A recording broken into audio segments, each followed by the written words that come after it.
Ladies and gentlemen, welcome back to another episode of Notre Dame Primetime Live. I am your host, Ryan Fravel, with my co-host, Sean, aka ND Forever.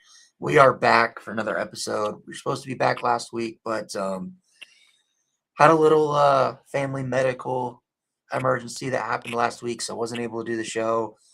Things went on a little longer than expected. And didn't have time to do the show. Was caught up with a lot of things. But we're back this week. Got a lot of news to catch up on.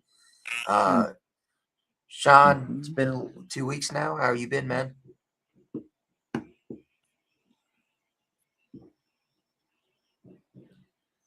think we're having technical difficulties with Sean. But yeah, real quick, we got a lot of things to get into on tonight's show. Can you still hear me? You're cutting out a little bit. Cutting in and out, and I can't see you. There we go. Got it. Got a lot of things to talk about tonight. Got a lot of things to talk about tonight. We're going to split it up into two shows, though. Give us some more content as we do have spring camp. I believe starts March 20th, so we got a little less than a month. So we'll get into a few things. We're going to talk about today. The combine coming up. We'll talk about some Jay Love stuff. Him as a prospect, 40-time numbers, what we think that'll look like. We'll talk about the Notre Dame bringing back Javon Codlin, former safeties coach and not former safeties coach, but former defensive analyst who, had a month vacation over at North Texas, has returned home. We'll talk about the three Notre quarterbacks in 2027 Notre Dame offered. Kind of give our thoughts, getting our first reaction to all three of the guys' tape. Who we think Notre Dame should get. And then we'll also talk about the prediction Notre Dame just got a few days ago for a rising, and I mean fast rising D tackle out of Chicago, Illinois. So we'll get on that, a lot of other things. So, but anyways, now that we do have you, Sean, how have you been, man? Good. Officially have about a month left until my wife gets back counting down a little bit, and we just got some wings for dinner and ain't gonna do shit after this. It's gonna be a relaxed day. It was a long day at work, so podcast, wings, and then time to watch a show. So it's been good. Never go wrong with wings. Oh, I get never go wrong. I have so many Buffalo Blazing points probably right now. Yeah. Oh, same man. I have B-dubs and God knows how long. It's been a while. Yeah. But anyway, let's get this thing rolling. First things first, we'll talk about the big hire that Notre Dame had. There were two other smaller hires that Notre Dame made. We'll talk about those next week on the show. But Notre Dame bringing back Javon Codlin, who was a defensive analyst for the team last year, helped out with the defensive backs with Coach Mickens, right? But was named a top 20 coach, or not top 20, a top 30 coach under the age of 30 in the entire nation. He's a rising star in the coaching scene.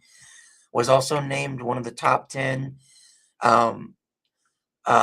best recruiters from this past cycle. He was a big reason that Notre Dame landed the best secondary in the 2026 class with guys like Joey O'Brien, Kari Adams, Aiden Pouncey, Nick Ruddish, and Chasten Smith.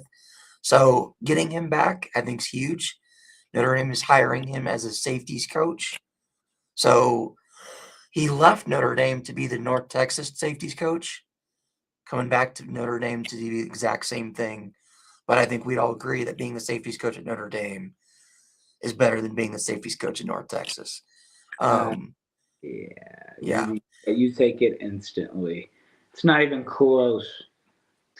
Yeah. But you hear the way that, guys in the 26 class talk about him. They were excited hearing that Codlin was back. Ace Alston and Zay Hassan, two elite prospects in the 2027 class that are committed. We're excited that Jay Cott is back. So I think this is massive for Notre Dame. You had a lot, Lou. You lost a lot. Al Washington to the NFL, and Mike Mickens to the NFL, two of your biggest recruiters, and you at least bring somebody back. That kind of has that familiarity, is an elite recruiter, and maybe can kind of fill that Mike Mickens role. So, what are your thoughts? Real quick, when I think of Al Golden and stuff leaving, it makes me think of I miss the blue and gold game draft and how they had they're not doing that Al anymore. Washington. No. I don't think so. Sorry. Yeah, I miss when they used to do that. But yeah, this is a big get, or we get. The young potential's there.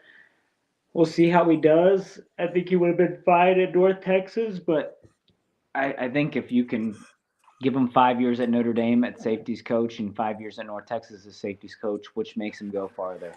Probably Notre Dame. So, this is a big keep. The recruiting aspects, what I'm excited to keep, like you said, being young and relatable. I think he's going to continue being good on the recruiting trail for the DB room, and I don't think we'll really miss a beat recruiting with Mickens gone. Development, we'll see. Safeties, I think he's going to be fine. He's got two good safeties, more than that, but Tay Johnson and Adon Schuler to help go with this year. I think he's going to be fine, and he's going to have a good first season as the safety coach. Yeah, me too. I think, again, it's bringing back familiarity with the staff that you lost quite a bit of in the offseason. I know that there was a quote from the recruits that it was great to have him back, have some familiarity back with the staff because you lost two of your main recruiters. But again, I think this is huge. I think he's a rising star, so I don't know how much longer you're going to be able to hold on to him, right? But I think having him back is huge. Like, especially when you're bringing in, oh man, why am I blanking on the DB's coach we hired? I'm blanking on the guy's name. Oh, from Illinois. Yeah, I know. We know you're talking about. Brain fart. But when you hire him in, and he's kind of maybe has some different. It's going to be a little different than Mike Mickens, right? Not every coach is the same. But then you bring in a guy like Codlin, who worked very closely with Mickens, worked very closely with the DBs. I think it just helps that transition go a little bit more smoothly from Mickens to the new, DBs coach that you just hired. So I think this is a great hire. I think it's a home run hire. And I'm interested to see if this continues the elite level recruiting at DB, right? I'm not saying it's going to be Mike Mickens level, but the fact that you still are able to get elite guys at that position. So, all right. Next topic, we'll get into with the combine coming up, right?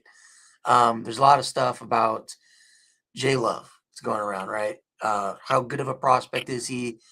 Is he generational? Is he not generational?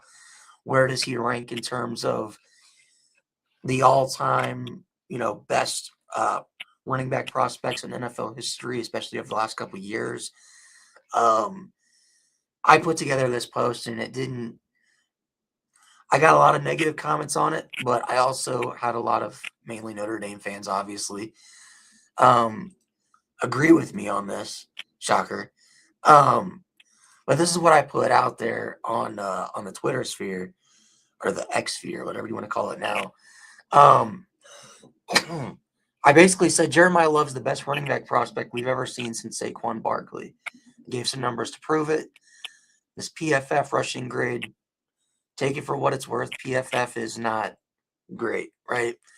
93.7 is higher than Todd Gurley, Dalvin Cook, Saquon Barkley, and CMC in their final seasons of college football. His EPA per rush at .33 is also better than the entirety of the 2025 running back class, including Genty and Scadaboo. His EPA is also better than Bijan Robinson, Jahmyr Gibbs, and Breece Hall in their final seasons of college.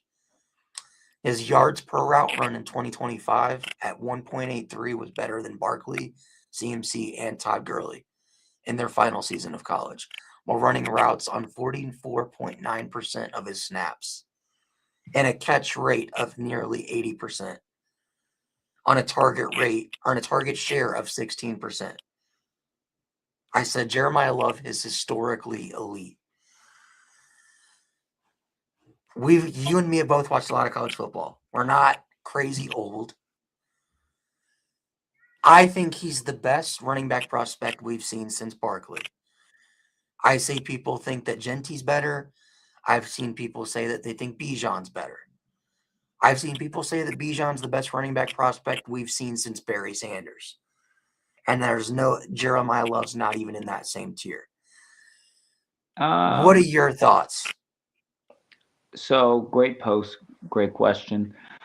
So I'm going to say this in two different ways. I think he's the best since Bijan. I think he's better as a prospect than Bijan, but I think he's the best since Bijan because he was elite as well. They're two different running backs, but I'm not going to say since Saquon because Bijan was elite. I'll say best since Bijan. I like him as a prospect more than Bijan. He won't go that way. I mean, let's be honest. Bijan was top 5. We know that Love will probably go anywhere from 8 to 10 in the draft. So, I think he's better of a prospect than Genty. I think he's better of a prospect than Hampton for sure. Gibbs as a prospect. Gibbs, people only are, oh, wow, when you say that because of how good he is now. But he was a surprise top 10 pick. Nobody expected him to go in the top 10 to the Lions. So as a prospect, definitely better. He was a Heisman finalist.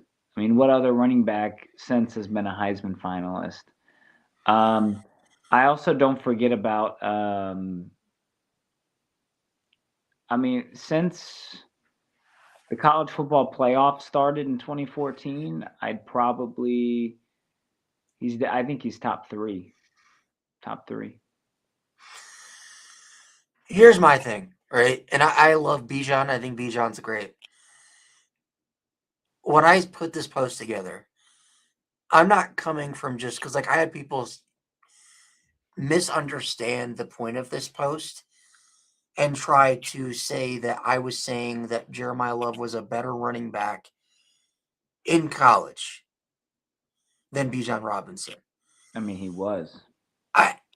I think there's an argument either way. Bijan, I believe, had better stats, but Bijan also wasn't splitting carries with Jadarian Price.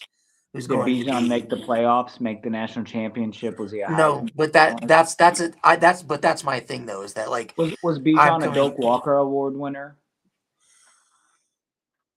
I actually don't remember. I don't remember. That was a genuine question. I'm not sure. But my post isn't saying that I think Love was a better player in college. I think that's debatable, right? But you can make arguments either way. I'd probably still say I think Love was better in college, but that's not the point of this post, right? Better prospect and better running back or two. Better prospect is where I'm coming. The reason I put Saquon is I think Saquon is arguably maybe the greatest we've ever seen. Outside of maybe obviously Barry Sanders, Herschel Walker's up there, right? Since 2000. But it's just the stuff that Saquon can do. The backwards hurdle over a guy's head. The freak athleticism. The home run ability. Right? McCaffrey was really good too, but McCaffrey too, yes. But I'm just saying, from a pure freak athlete standpoint, we haven't seen much like Barkley, right? I think Love watching him in college is the closest thing I've seen to replicating what Saquon can do in terms of not many guys can hurdle a guy, clear them with a foot to spare, and then proceed to land on their feet and then truck a guy To be all on fair, the same play. not saying better prospect wise. I still think better prospect. I still think better player. However, I'm not. I do think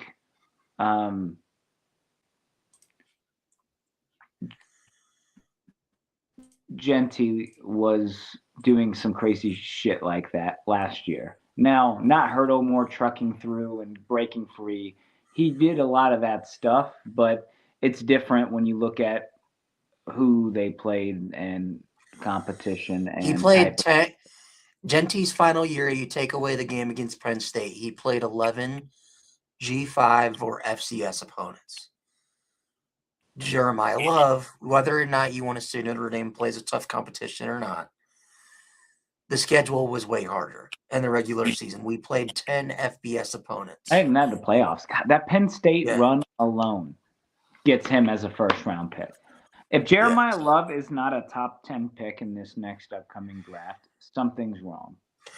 I saw a mock draft have him at 16. Yeah.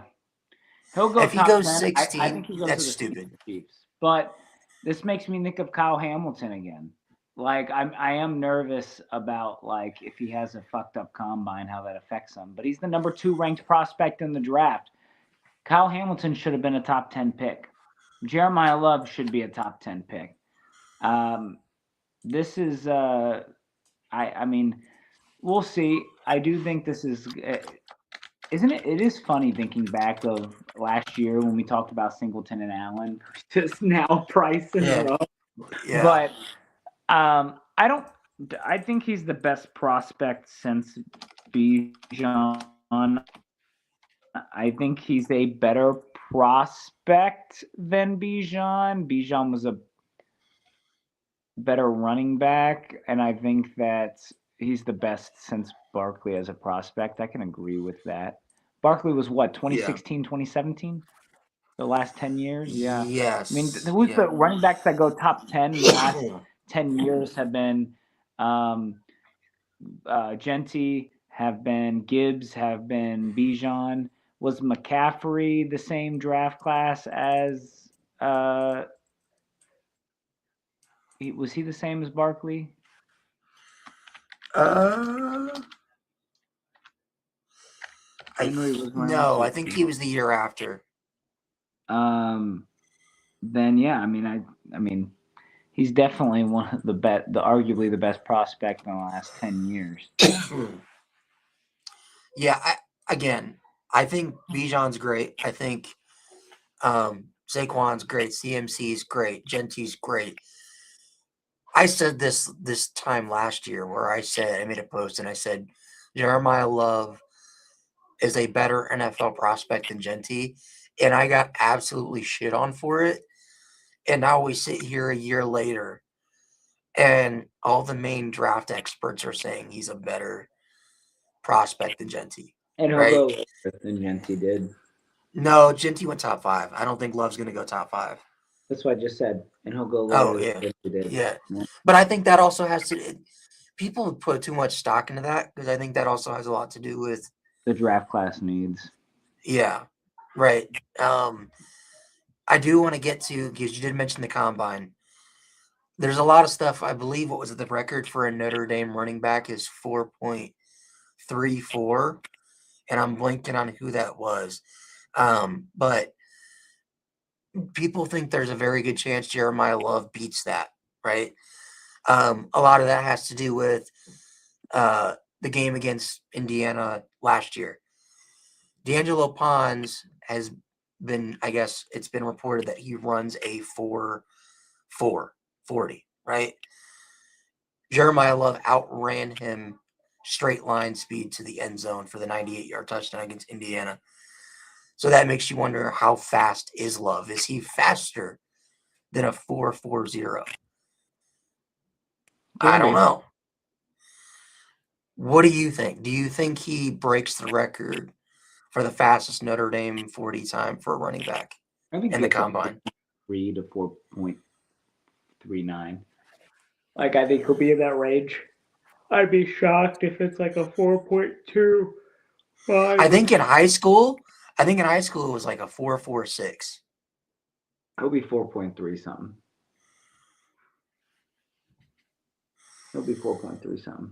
I don't think he breaks the record, but I think he's close. Like, he'll be like 4.37 or something. Still really good. If he goes 4 under,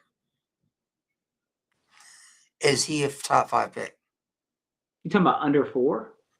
Like 4, flat 4.40. Does he go top 5? You gotta at that point. Shit. I mean, now what would it take for him to fall out the top 10? Like what did Kyron run? Like a 4.6? I think it'd have to be that bad. Yeah, I think 4.5. Then yeah. Or no, it was like a 4.54 for Kyron. Estimate ran like a 4.7, which was fucking terrible. We've had bad luck, and what if Price runs faster? Then it won't happen, man. Like, where do you think Price is for sure the number 2 running back off the board? I think he's 2 or 3. I wouldn't be surprised if what's the other guy's name? God. But if he goes 3rd, I think he goes 2nd round. Okay. All right. Well, Ben, our local betting expert, is not here. So, you know what? What I figure we'll do, since Notre Dame basketball is playing number 1 Duke right now, I don't even know what the score is at the currently. I'm going to check this real quick. Let's see. See if we can get this. Hold up here. All right. What is the score? Notre Dame is down 22-9. So what we're going to do, Sean, is we're going to have some fun with this. Thanks to our friends over at FanDuel. I wouldn't. No. Live betting right now. It's currently changing. Minus 24.5 or plus 24.5. What are you doing here? I feel like you trust Notre Dame to keep this within a 24-25 point game. Yeah, I think we lose by 24. So I will take. Oh, it's now 25.5. It keeps changing. All right. Yeah, I'll take 25.5. I will. I'll take it. I don't know, man. We're pretty bad. You taking the money line? Does Notre Dame come back and win? Nope. Duke. Take money line for Duke. You probably lose money if you click both. You would probably lose money. Let me see. Put $10 on that. Win $8. So now take out the money line too. Take out the money line and put $10. See what you get. $8.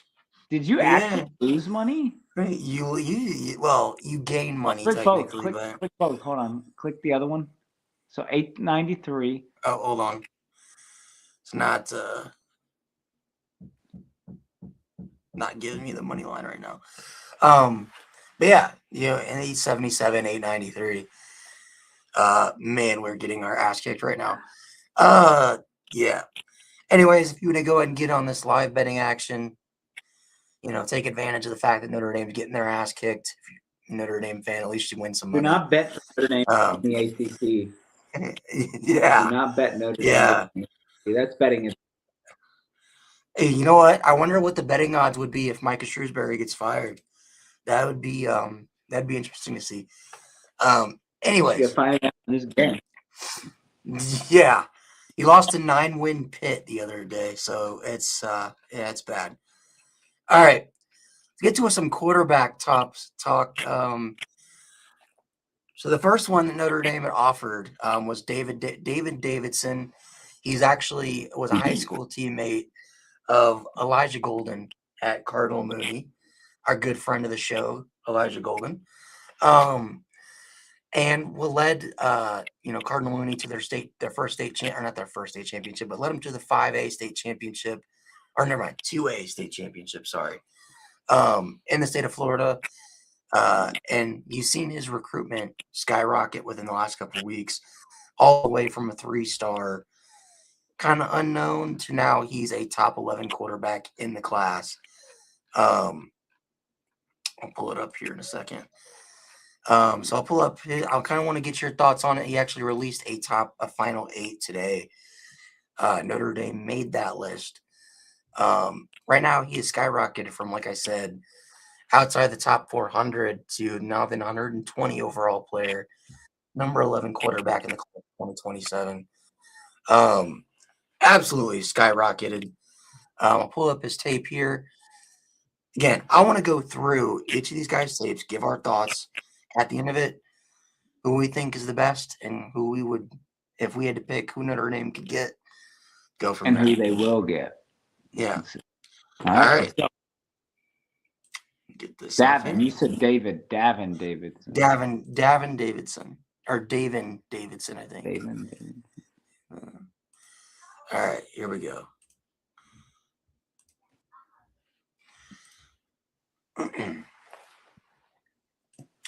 Again, state championship winner with Cardinal Mooney, with current Notre Dame defensive lineman Elijah Golden, put up gaudy numbers this past season. And with Teddy Girard reclassifying to 2026, you need a 2027 quarterback. And it looks like Notre Dame is doing their due diligence. Nice ball there, man. Thread the needle between two defenders. Also, he's 6'6.5". It's 2 by the way. In a row. He's 6'6". You like 6'6"? He's not 6'7". I like. He's 6'6.5".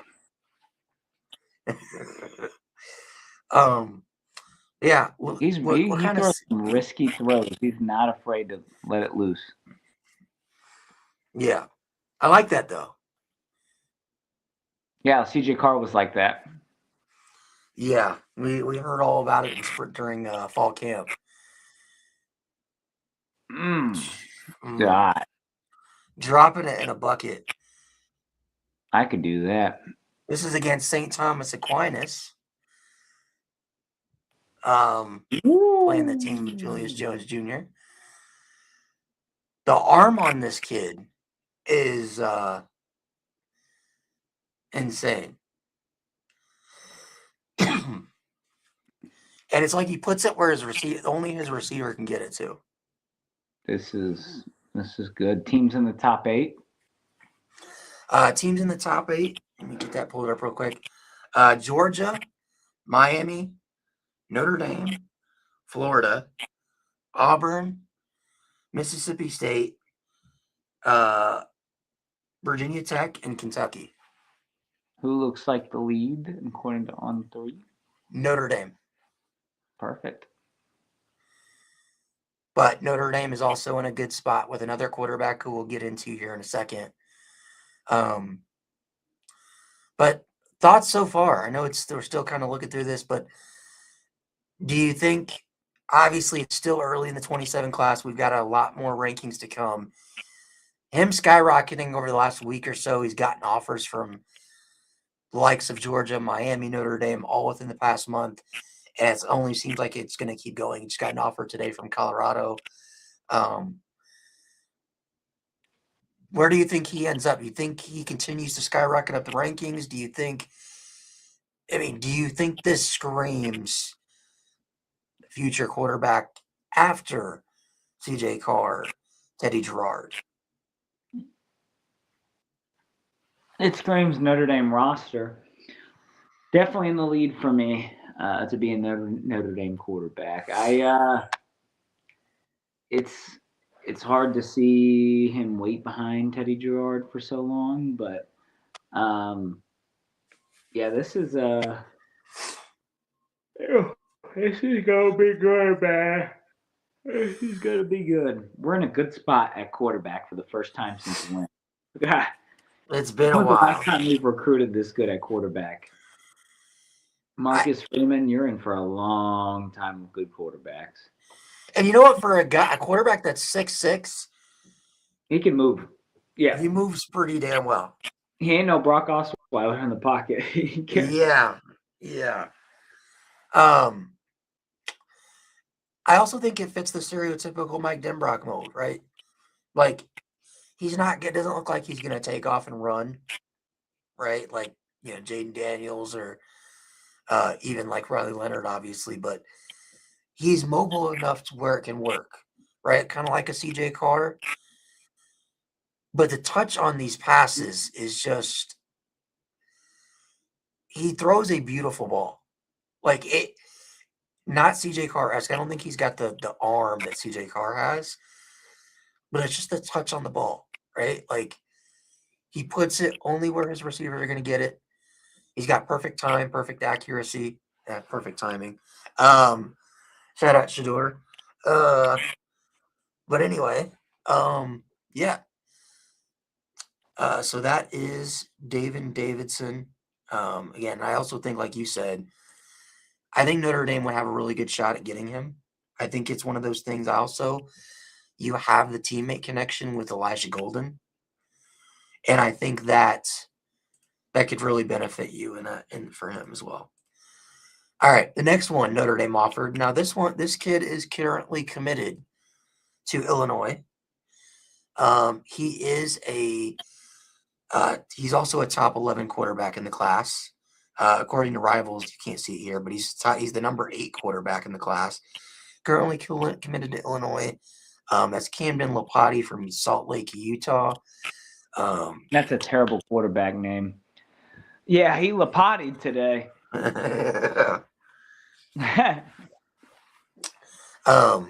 You can see his rushing stats there: 780 rushing yards, along with 2,500 passing yards.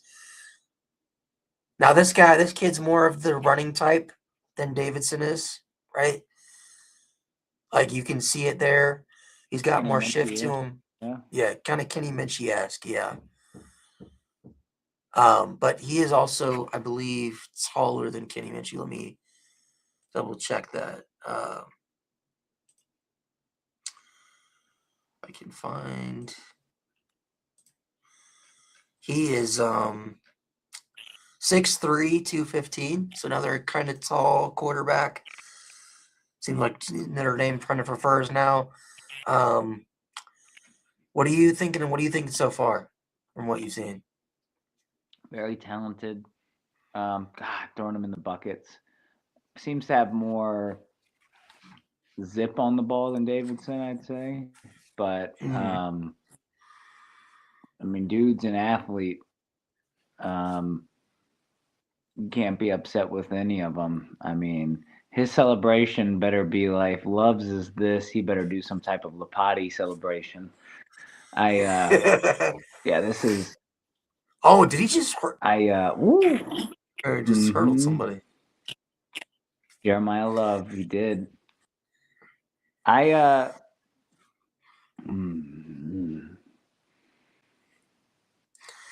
Now he's also seen his recruitment kind of pick up recent months.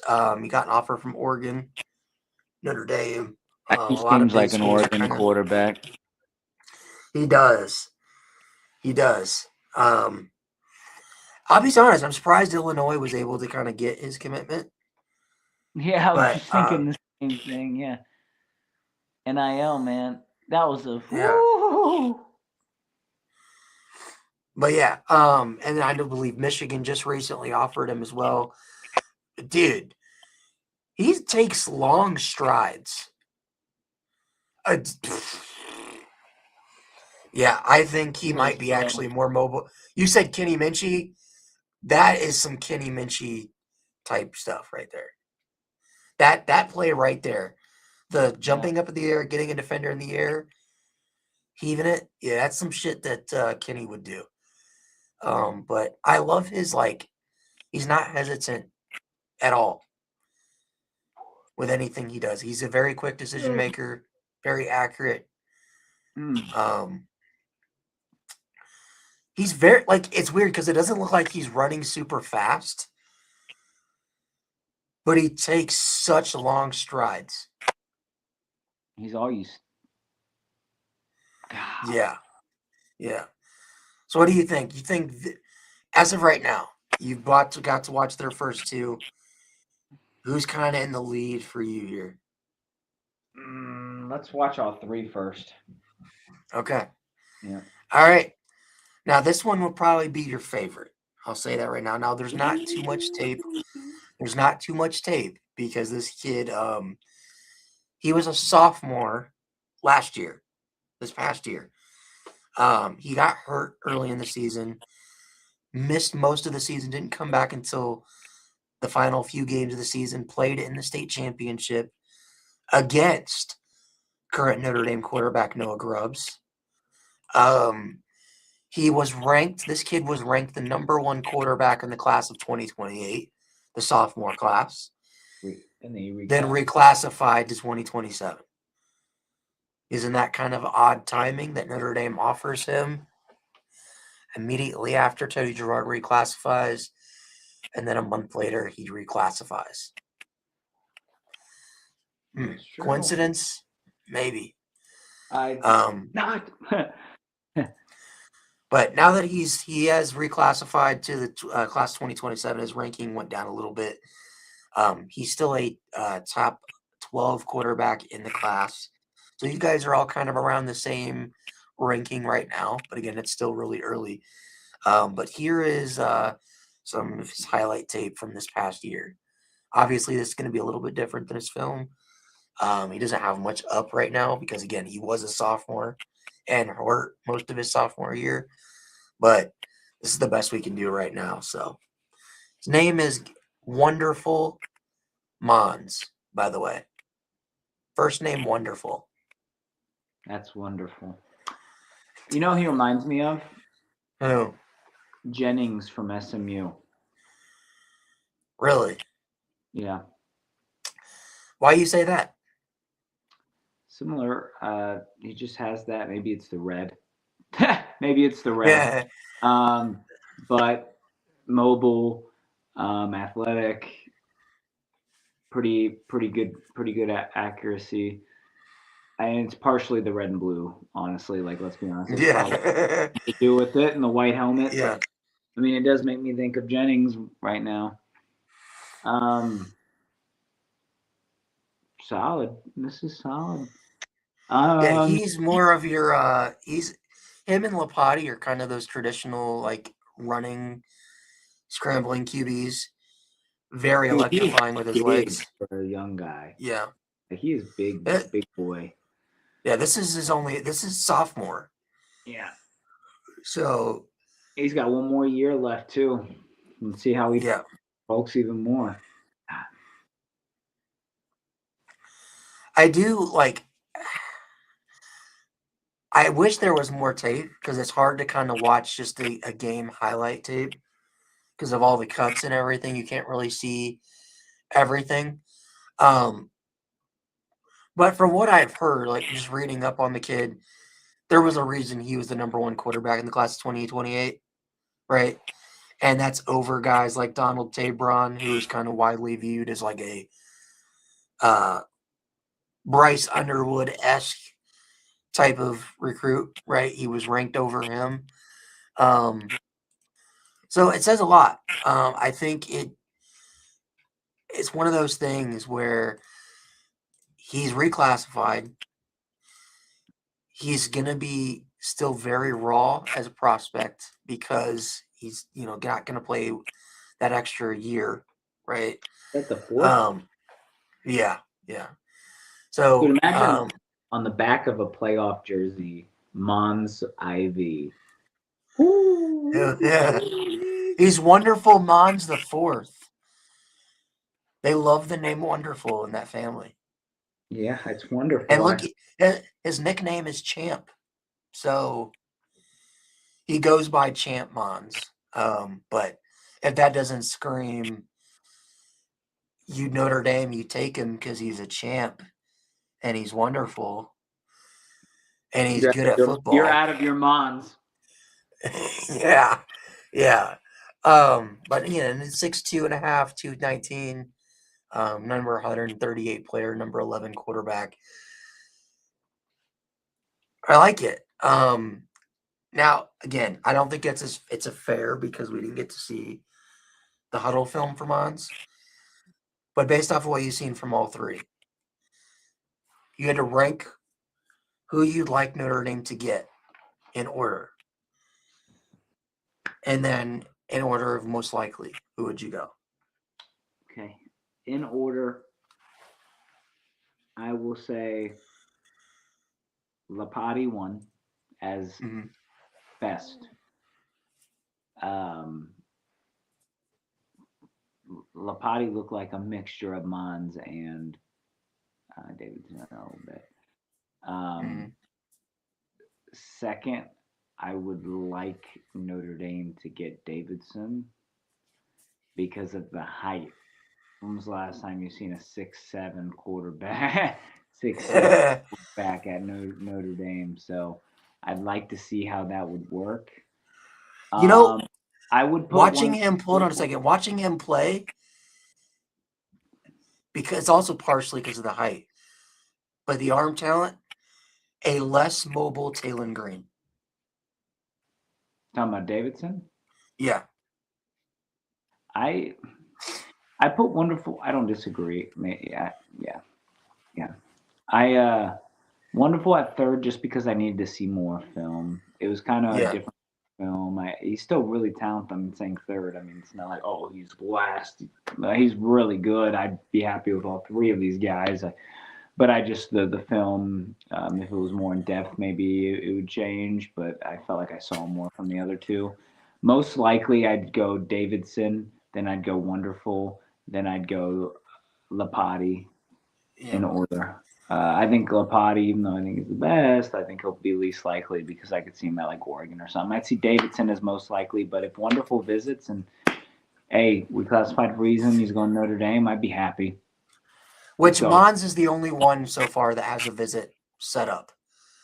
The other two. Do you agree with the ranking / prediction, or do you have a different? So I'm kind of in the same boat. I can't, and then I'm going to agree like what you said, right? There's not enough publicly available film. Did you knock on wood? No, I have somebody knocking. I guess. But no, it's one of those things. I don't have enough public film available to be able to watch more than just a game highlight tape, right? Nothing against Mons. I think everything you hear, the kid's electrifying, special, right? I just think that I haven't seen enough from just that. The film, not him. Not him. Lapati and Davidson. I think I would probably have, like you said, Lapati 1, 2 Davidson, 3 Mons. But if I get to see like an actual, 3-4 minute huddle tape of Mons, I could see Mons being 1 or 2. Yeah. Now, most likely, I think it's Davidson 1, 2 Mons, 3 Lapati. We have the same list right there. Exact list. I think Mons, you probably might have a better shot than Davidson, only because again, he's the only one that's scheduled to visit. But I think Davidson right now because of I think Davidson, you have again the Elijah Golden angle. They played together. You have that recruiting strategy there, right? And you're one of the first. You were one of the first kind of schools that got in on the. When his recruitment blew up, Notre Dame was one of the first big teams to kind of offer him. So you kind of have that. It also sounds like going to Wonderful. His mom, big fan of Notre Dame and Marcus Freeman. So that's wonderful. That's wonderful. Yeah, that's very wonderful. Dude, Freeman's going to be at Notre Dame for years to come.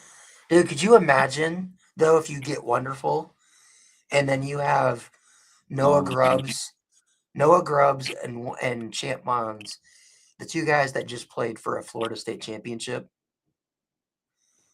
on the same roster. Notre Dame is better than Florida. What can I say? Yeah, you get the two widely considered best quarterbacks in the state of Florida. Dude, Florida State, Florida, UCF, FAU. Which I'm noticing Notre Dame is hitting Florida hard for quarterbacks. Like Florida and Georgia, you got Teddy from Georgia, you got Noah Grubbs from Florida. Two of the three quarterbacks you offered in the 27 class are both from the Sunshine State. Marcus Freeman really, yeah. Where's Illinois? He's in Illinois. Potty. No, Lapati's from Utah. Utah. Yeah. Notre Dame doesn't really typically get kids from Utah, though. Like I couldn't tell you the last time I remember Notre Dame getting a kid from Utah. Recruiting Utah. Yeah, like let alone usually Mormon and go to BYU. BYU or Utah. I usually go to BYU. Yeah. But yeah. All right. And then last topic for the night. We got a lot, but we'll get into the rest of the stuff at another time. That Trey McBride jersey or a Gronk? What? This is the Troy Nicholas jersey. I gotta get a frame for it. Yeah. This was a kind of a recent offer. Where's that? Where did I put that at? All right. David Folu. Okay, hold on. Fuller Run Show. There you go. David Fuller Run Show. That I had to like a brain fart for a second. Out of Chicago, Illinois, St. Patrick High School, wearing the Shamrock already. He is from, I believe, was it Nigeria, and he didn't start playing football, I believe, until high school. So he's kind of like that Armel Mukum type a little bit, but unlike Mukum, his recruitment has skyrocketed. Not saying skyrocketed is kind of a disservice to how much it blew up. Like he went from like outside the top 800 to being a 5-star prospect within the last couple of days. Yeah. Top I have it here. Player. Yeah, he's a top 13 player. You can't see it here, but according to Rivals, number 13 overall player, number 1 defensive lineman in the class of 2027. Here is his film. Absolutely massive. Dude, that dude is so big. I'd be terrified. Wait for it. Get out of here. Boom. Fumble. Dude. And he moves pretty quick for a guy his size, doesn't he? He definitely would be interior, no? Yeah. As an interior. He basically prevented a touchdown on that play by getting that pressure. God. Dude, could you imagine? I think this would be a bigger get than Justin Scott, which we didn't get Justin Scott. But as really? Yeah.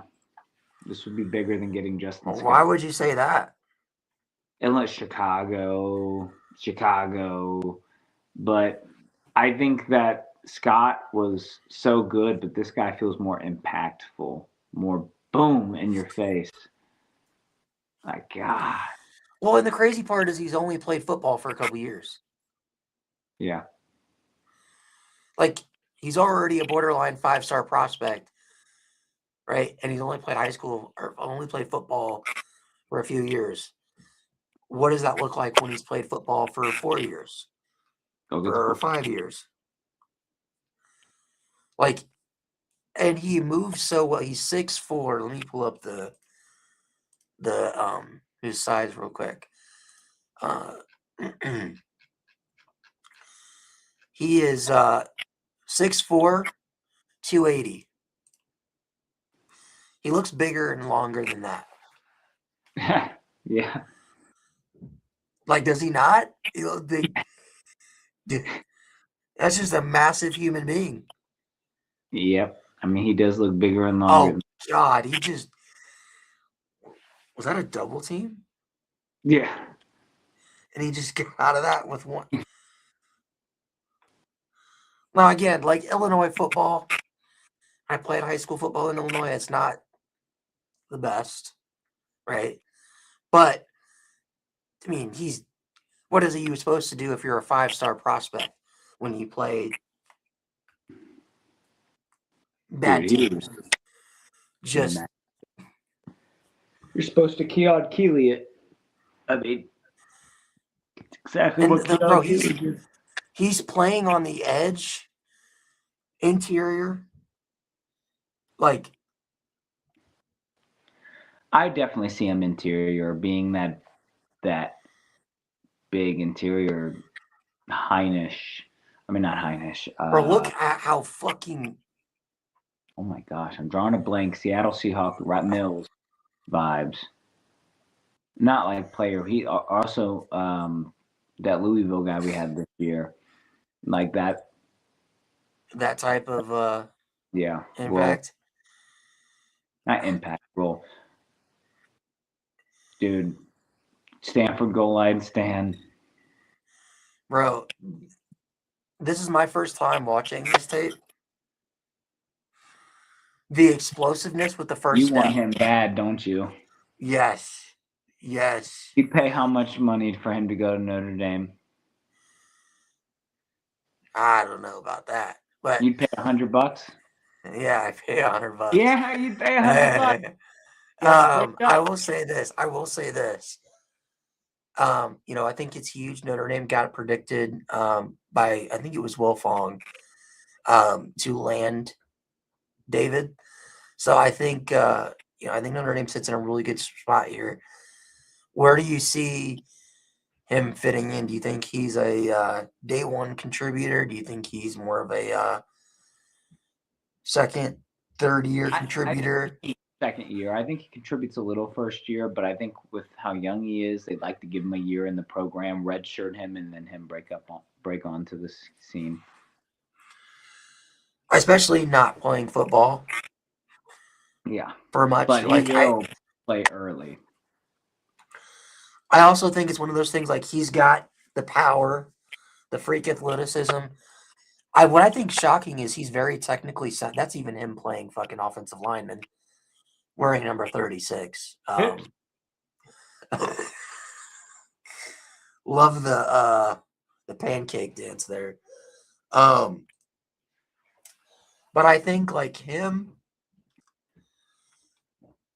the technique for a guy that hasn't played football very much it's there. Which is like he's picking this thing up on the fly. So I think that's going to be a huge get for Notre Dame. Defensive line has kind of been one of those bugaboos for Notre Dame. Not necessarily edge, but interior has been a kind of an issue. Getting depth and getting I guess they've been able to get depth, but they haven't been able to get like that stud interior defensive lineman. They got one this year with Golden, but new defensive line coach, maybe new recruiting improvement. How does that tell you about his talent evaluation that he gets here, he identifies a kid, offers him this week as he's like it doesn't tell me anything. Because I could sit there and say this guy's good. I mean, you watch him. I mean, my like my little sister who's 6 would be like, oh my gosh, she's amazing. So yeah, but at the same time, partially kidding. It says a lot on the aspect of like immediately coming in and recruiting that good. Yeah, yeah, for sure. All right. Well, that's it for our topics tonight. Not looking forward to getting off here and watching this Notre Dame basketball game. I imagine it's probably a bloodbath by now. Anyways, appreciate the 101 people that tuned in tonight. Hopefully next week we'll have Ben back. We'll be getting into the rest of the stuff we have to talk about next week. Like I said, spring ball is right around the corner within the next month. So we'll have spring coverage, all that type of stuff. We talk anything Notre Dame related here on this channel. So if you like the content, make sure you go over to the Voice of College Football Notre Dame YouTube channel. Drop a sub, like, comment. As always, I've been your host, Ryan Fervell, with my co-host, Sean, a.k.a. ND Forever. Thanks for tuning in. This has been Notre Dame Primetime Live, presented by FanDuel. We will see you guys next week. As always, stay safe and go Irish.